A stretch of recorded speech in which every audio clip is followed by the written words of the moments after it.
Hello मेरे प्यारे बच्चों, स्वागत है आप सभी का एमके सर इंस्पिरेशन के एक और बेहतर वीडियो में। सो माय डियर स्टूडेंट, आज के इस वीडियो में हम केमिस्ट्री के तीसरे चैप्टर रासायनिक बलगतिकी के सारे मोस्ट इंपॉर्टेंट क्वेश्चन को देखने वाले हैं। आपको बता दें बच्चों, इस चैप्टर से बोर्ड एग्जाम में 7 नंबर का क्वेश्चन पूछा जाएगा। तो चलिए देख लेते हैं इस चैप्टर के सारे मोस्ट इंपॉर्टेंट क्वेश्चन को। और हाँ बच्चों, तबीयत थोड़ा ठीक नहीं है, इसलिए हो सकता है भाई हमारी आवाज आपको अच्छी ना लगे, तो उतना कोऑपरेट कर लेना रसगुल्लों। चलिए देख लेते हैं।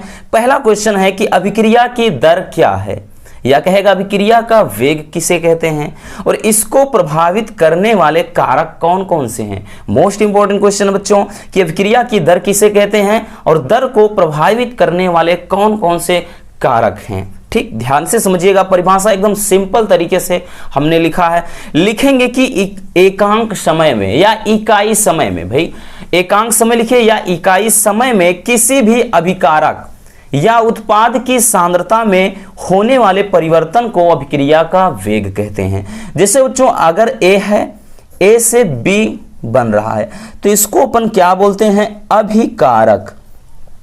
इसको हम क्या बोलते हैं, अभिकारक। और इसको क्या बोलते हैं बच्चों, उत्पाद। यानी जब अभिकारक की सांद्रता में परिवर्तन होगा, ठीक है ना, तो भाई इससे उत्पाद का निर्माण होगा। तो ये अभिकारक या फिर उत्पाद की सांद्रता में जो परिवर्तन हो जाता है, उसी परिवर्तन को अपन बोलते हैं अभिक्रिया का वेग। इसे यहां से डेल्टा सी से दर्शाया जाता है। डेल्टा सी क्या है, सांद्रता में परिवर्तन है। तो ये फार्मूला हो जाएगा बच्चों, डेल्टा आर बराबर delta C upon delta T. Delta T क्या है भाई, ये समय में समयांतराल है, और डेल्टा सी क्या है बच्चों, ये है अभिकारक या उत्पाद की सांद्रता में परिवर्तन है। डेल्टा आर अभिक्रिया की दर या वेग को दर्शाएगा। बात समझ में आ गई। चलिए अब देख लेते हैं बच्चों कि इसको प्रभावित करने वाले कारक कौन कौन से हैं, यानी कौन कौन से ऐसे कारक हैं जो अभिक्रिया की वेग को प्रभावित करते हैं। तो पहला है ताप। ठीक, ताप। अब इसमें कैसे लिखेंगे कि ताप बढ़ाने पर अभिक्रिया की दर बढ़ जाती है।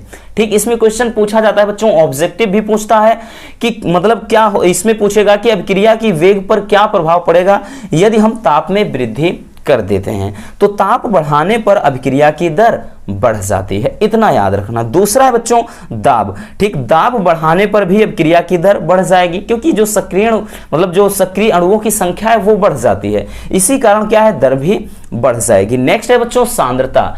सांद्रता अधिक होने पर, यदि सांद्रता अधिक हो जाएगी देन उसके बाद क्या है, अभिक्रिया की दर बढ़ जाएगी। यानी सांद्रता अधिक होने पर भी अभिक्रिया की दर बढ़ जाती है। अगला है बच्चों उत्प्रेरक। अब उत्प्रेरक की उपस्थिति में भी अभिक्रिया की दर बढ़ जाती है। उत्प्रेरक क्या होते हैं, हमें पता है कि उत्प्रेरक यानी ऐसे पदार्थ होते हैं जो अभिक्रिया की दर को बढ़ाने का कार्य करते हैं, लेकिन स्वयं अभिक्रिया में भाग नहीं लेते हैं।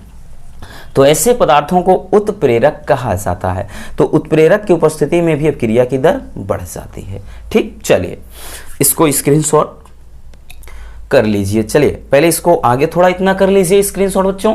ठीक हो गया। उसके बाद ये अभिक्रिया की दर को प्रभावित करने वाले कारक, ठीक है ना। चलिए अब हम देख लेते हैं रसगुल्लों नेक्स्ट क्वेश्चन। दूसरा क्वेश्चन है बच्चों कि शून्य कोटि की अभिक्रिया किसे कहते हैं, या शून्य कोटि की अभिक्रिया से आप क्या समझते हैं, और इसके वेग स्थिरांक का व्यंजक व मात्रक लिखिए। यानी इसके वेग स्थिरांक का फार्मूला लिखना है और साथ ही साथ उसका मात्रक लिखना है। मोस्ट इंपॉर्टेंट क्वेश्चन है। बहुविकल्पी में बच्चों तो हर साल शून्य कोटि की अभिक्रिया और प्रथम कोटि की अभिक्रिया के वेग स्थिरांक का मात्रक पूछता है। अब की बार यानी 2023 में भी पूछा था। ठीक, चलिए देख लेते हैं शून्य कोटि की अभिक्रिया किसे कहते हैं। बेहद लाजवाब परिभाषा, एकदम सिंपल तरीके से लिखेंगे कि वह अभिक्रिया यानी ऐसी अभिक्रिया जिसमें अभिक्रिया की दर अभिकारक की सांद्रता पर निर्भर नहीं करती है, उसे कहते हैं शून्य कोटि की अभिक्रिया। या फिर अगर आप ऐसा नहीं लिखना चाहते हैं बच्चों, तो इस तरह से भी लिख सकते हैं कि वह अभिक्रिया जिसमें अभिक्रिया की दर अभिकारक की सांद्रता के शून्य घात के समानुपाती होती है, उसे कहते हैं शून्य कोटि की अभिक्रिया। जैसे यहाँ पे शून्य कोटि की अभिक्रिया का एक एग्जाम्पल लिखा है। इसमें जो अभिक्रिया की दर हो जाएगी बच्चों, ठीक, अभिक्रिया की जो दर हो जाएगी वो अभिकारक, अभिकारक क्या है भाई, N2O है। ठीक, इसमें अभिकारक की सांद्रता, कोष्टक लगा दिया तो इसको सांद्रता पढ़ा जाएगा। अभिकारक की सांद्रता कि यहां पर शून्य घात के अनुक्रमानुपाती होती है, इस तरह से, ठीक, या इस पर निर्भर नहीं करती। दोनों सेम चीजें हैं कि वह अभिक्रिया जिसमें अभिक्रिया की दर अभिकारक की सांद्रता की घात पर निर्भर नहीं करती। निर्भर का मतलब यही बच्चों कि अभिकारक की सांद्रता के शून्य घात के अनुक्रमानुपाती होती है या समानुपाती होती है, उस अभिक्रिया को शून्य कोटि की अभिक्रिया कहते हैं। अब शून्य कोटि की अभिक्रिया के लिए जो आपका फार्मूला होता है बच्चों वेग स्थिरांक का, वो हो जाता है, ध्यान से समझिएगा, वो होता है बच्चों के बराबर होता है x/t। ध्यान से इसको समझ लेना कि शून्य कोटि की अभिक्रिया के लिए वेग स्थिरांक का व्यंजक x मतलब k बराबर x/t, ये होता है वेग स्थिरांक का व्यंजक। अब हम बात करें बच्चों इसका मात्रक कैसे निकालते हैं, तो ध्यान से समझिएगा मात्रक कैसे निकालते हैं, बहुत ही बढ़िया तरीके से। ये क्या है, x है सांद्रता को हम लिखते हैं बच्चों किसमें, मोल प्रति लीटर में। किसमें बच्चों, मोल प्रति लीटर में। और समय का मात्रक क्या हो जाएगा, समय का मात्रक हो जाएगा सेकेंड। तो इसका जो मात्रक निकल कर आएगा बच्चों वो क्या हो जाएगा, मोल प्रति लीटर प्रति सेकेंड। ठीक है ना, इसको हिंदी में लिखना चाहते हैं हम लिख सकते हैं कि भाई मोल प्रति लीटर और प्रति सेकेंड, ये हो जाता है शून्य कोटि की अभिक्रिया के वेग स्थिरांक का मात्रक की मोल प्रति लीटर प्रति सेकेंड। ठीक, तो ये रहा शून्य कोटि की अभिक्रिया, उसका एग्जाम्पल, इसके लिए वेग स्थिरांक का व्यंजक और वेग स्थिरांक का मात्रक। ठीक है ना, समझ में आया बच्चों। चलिए इसको स्क्रीनशॉट कर लीजिए, उसके बाद हम देखते हैं नेक्स्ट क्वेश्चन को। चलिए बच्चों अब हम देख लेते हैं क्वेश्चन नंबर 3। तीसरा जो क्वेश्चन है ये भी अपने आप में बेहद लाजवाब क्वेश्चन है। कह रहा कि प्रथम कोटि की अभिक्रिया को उदाहरण सहित समझाइए और इसके लिए, ठीक है ना, इसके वेग स्थिरांक का व्यंजक व मात्रक लिखिए। तो ये क्वेश्चन भी बच्चों सेम उसी तरह का है जैसा पिछला क्वेश्चन। वहां पर थी प्रथम कोटि, वहां पर शून्य कोटि की अभिक्रिया थी और यहां पर क्या है रसगुल्लों, प्रथम कोटि की अभिक्रिया। तो कह रहा कि प्रथम कोटि की अभिक्रिया को उदाहरण सहित समझाना है और इसके वेग स्थिरांक का व्यंजक और मात्रक भी लिखना है। अब देखिए जहां पर शून्य था वहां पर प्रथम है, बस इतना अंतर है बच्चों। परिभाषा कैसे लिखेंगे चलिए देख लेते हैं, बेहद आसानी से, मतलब एकदम आसान तरीके से लिखेंगे कि वह अभिक्रिया जिसमें अभिक्रिया की दर अभिकारक की सांद्रता के प्रथम घात के समानुपाती होती है उसे प्रथम कोटि की अभिक्रिया कहते हैं। शून्य कोटि की अभिक्रिया में क्या होता है कि भाई शून्य घात के समानुपाती, और यहां पर प्रथम कोटि की अभिक्रिया है तो प्रथम घात के समानुपाती। तो यहां पर एक एग्जांपल है N2O5 से ये उत्पाद बन रहा है बच्चों, और इसमें जो अभिक्रिया की दर हो जाएगी, अभिक्रिया का वेग हो जाएगा, वो हो जाएगा अभिकारक। अभिकारक कौन है, ये इसकी सांद्रता, कोष्टक लगा दिया बच्चों, ये सांद्रता पढ़ा जाएगा और इसकी प्रथम घात, ठीक है ना, इसकी प्रथम घात के समानुपाती हो जाएगी। अब प्रथम कोटि की अभिक्रिया के लिए जो वेग स्थिरांक का बच्चों व्यंजक होता है वो होता है k बराबर 2.303/t log a/a-x। ठीक है ना, अब आपको पता है बच्चों कि इसके लिए अगर हम वेग स्थिरांक निकालेंगे तो भाई इसी फार्मूले की मदद से, यानी वेग स्थिरांक का मात्रक भी निकालेंगे। तो इसका मात्रक क्या हो जाएगा, ध्यान से समझना। a क्या है, अभिकारक की ये बच्चों सांद्रता, यानी प्रारंभिक सांद्रता है। a-x क्या है, t समय के बाद सांद्रता। अब अगर हम सांद्रता का मात्रक रखेंगे मोल प्रति लीटर, तो भाई ऊपर भी मोल प्रति लीटर, नीचे भी मोल प्रति लीटर, ये कट जाएगा बच्चों। तो यहां से 1/t के रूप में रहेगा, क्योंकि मात्रक में 2.303 का कोई लेना देना नहीं है। तो इसका मात्रक कुछ इस तरह से निकलेगा बच्चों कि मात्रक लिखेंगे 1/समय, 1/t क्या है, समय है, तो 1/समय समय का मात्रक सेकेंड हो गया। तो मात्रक इसका क्या हो जाएगा, ये ऊपर जाएगा सेकेंड इनवर्स 1, या फिर इसी को हम प्रति सेकेंड भी लिख सकते हैं। ठीक, इसका जो मात्रक हो जाएगा बच्चों क्या हो जाएगा, प्रति सेकेंड। अब सवाल में भाई प्रति मिनट प्रति घंटा रहे वो अलग चीज है, लेकिन एक्चुअल में इसका जो मात्रक हो जाएगा प्रति सेकेंड होगा। काफी ज्यादा इंपॉर्टेंट है बच्चों, हर साल ये बहुविकल्पी में पूछा जाता है कि प्रथम कोटि की अभिक्रिया के लिए वेग स्थिरांक का क्या मात्रक होता है और शून्य कोटि की अभिक्रिया के लिए वेग स्थिरांक का क्या मात्रक होता है। ठीक है ना, चलिए इसको स्क्रीनशॉट कर लीजिए बच्चों, ये रही आपकी परिभाषा। ठीक हो गया, और उसके बाद नीचे इसका जो फार्मूला है उसको भी स्क्रीनशॉट कर लीजिए। तो चलिए अब हम देख लेते हैं नेक्स्ट क्वेश्चन को। चलिए क्वेश्चन नंबर 4 बच्चों काफी ज्यादा इंपॉर्टेंट है अब की बार, यानी आने वाले बोर्ड एग्जाम को लेकर के। वो इसलिए बच्चों क्योंकि इसको प्रीवियस ईयर में काट दिया था, पिछले साल ये नहीं पढ़ना था। आर्हेनियस समीकरण क्वेश्चन है कि आर्हेनियस समीकरण को प्रयुक्त प्रतीकों, मतलब प्रयुक्त के साथ लिखा है तो प्रयुक्त यहां पर रहेगा बच्चों प्रयुक्त प्रतीकों के साथ लिखिए। यानी आर्हेनियस समीकरण क्या होता है और उसमें जो भी सिंबल हैं उनका अर्थ क्या होता है। ठीक, जिस तरह से मतलब हमने निर्नष्ट समीकरण में देखा था उसी तरह। ठीक, इसलिए बच्चों इसके आने के चांसेस फुल हैं। भाई ये तो फिक्स है, क्वेश्चन पूछा जा सकता है क्योंकि इसको अगर ऐड किया है तो भाई डेफिनेटली इसको देगा जरूर। तो क्या है आर्हेनियस समीकरण, चलिए हम देख लेते हैं। लिखेंगे बच्चों कि आर्हेनियस समीकरण को समझने के लिए आर्हेनियस वैज्ञानिक का नाम है रसगुल्लों, तो आर्हेनियस ने वेग स्थिरांक के तथा परम ताप T के बीच में एक संबंध बताया। तो मतलब यह है कि वेग स्थिरांक और परम ताप के बीच में एक संबंध दिया।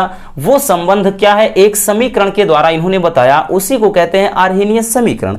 और इस संबंध के अनुसार क्या होता है कि ताप बढ़ाने से वेग में चरघातांकी रूप में वृद्धि होती है। यानी अगर हम वेग बढ़ाएंगे, अभिक्रिया का वेग बढ़ाएंगे, मतलब ताप बढ़ाएंगे बच्चों, तो वेग में चरघातांकी रूप से वृद्धि होती है। अब आर्हेनियस समीकरण क्या है, तो आर्हेनियस समीकरण होता है बच्चों के बराबर, के क्या है वेग स्थिरांक, के बराबर a इंटू ई के पावर माइनस ई ए अपान आर टी। इसका डेरिवेशन हमने कराया है। लॉन्ग में अगर आपको डेरिवेशन देखना है तो आर्हेनियस समीकरण मोनू सर ऐसा सर्च करिएगा रसगुल्लों, आपको इसका पूरा डेरिवेशन मिल जाएगा। ठीक है ना, चलिए देख लेते हैं इसमें सिंबल जो है उनका क्या मतलब है। जो भी आपके इसमें सिंबल दिए गए हैं इन सबका क्या अर्थ है। तो बच्चों यहां पर जो ए है, ठीक, ए है, इसको बोलते हैं आवृत्ति गुणांक, या इसी को पूर्व चरघातांकी गुणांक कहते हैं, पूर्व चरघातांकी गुणांक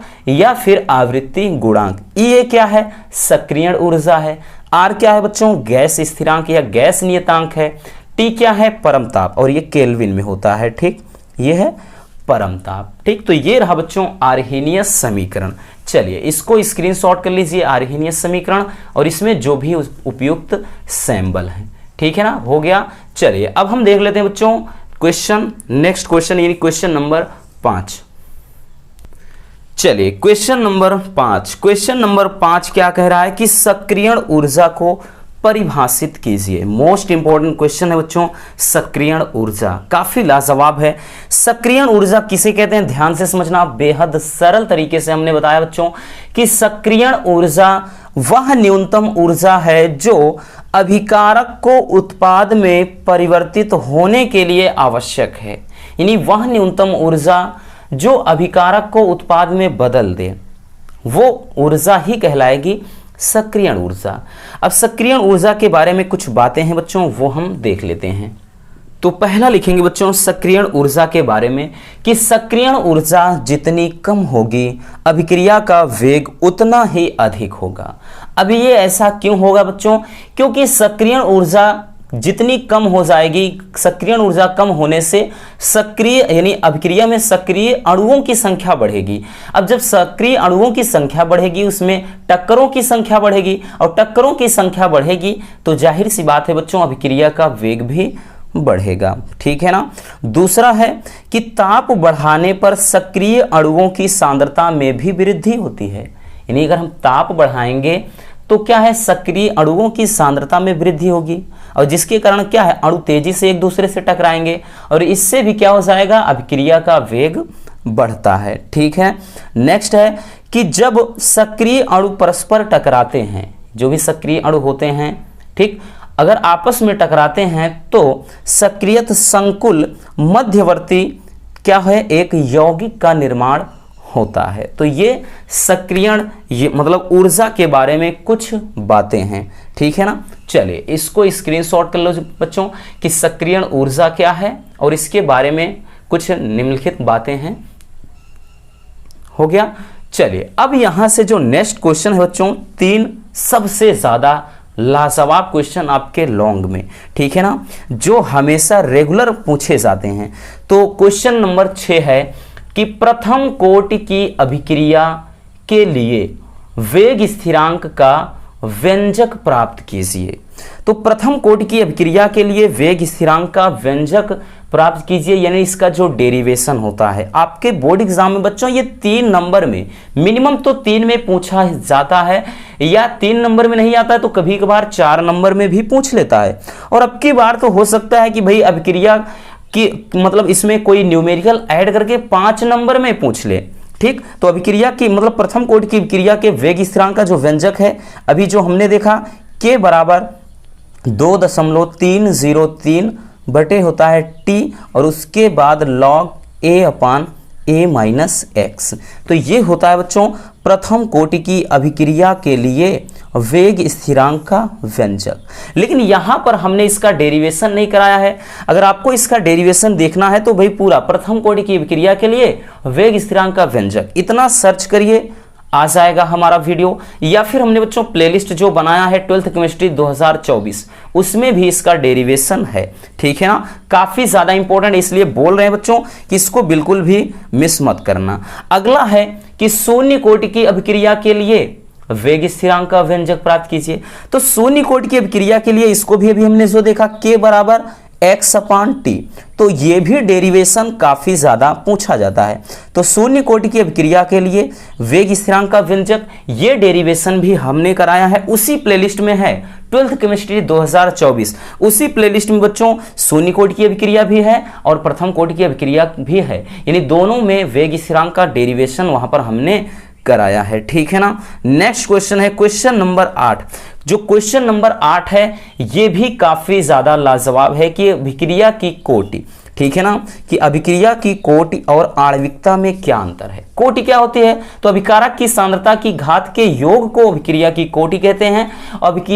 जो अभिक्रिया में इसमें क्या होते हैं, अभिकारक के अणुओं की संख्या को दर्शाता है कौन, आणविकता। तो ये क्वेश्चन भी अभिक्रिया की कोटि और आणविकता में अंतर, ये क्वेश्चन भी हमने बच्चों 2-2 बार करा दिया है। ठीक है ना। तो केमिस्ट्री प्रमुख अंतर आप डालेंगे तो वीडियो जो आएगा उसमें सारे चैप्टर यानी पूरे किताब के प्रमुख जो भी आपके 7 से 8 अंतर बनते हैं हमने उनको करवा दिया है। ठीक है ना। उम्मीद करता हूं बच्चों कि आज की ये वीडियो आपके लिए काफ़ी ज़्यादा हेल्पफुल रही होगी। तो बस आज के इस वीडियो में इतना ही, मिलते हैं किसी और ऐसे मजेदार वीडियो के साथ। Love you, bye bye, take care. और हाँ, अगर वीडियो पसंद है तो प्यारा सा कमेंट ज़रूर कर देना। ठीक।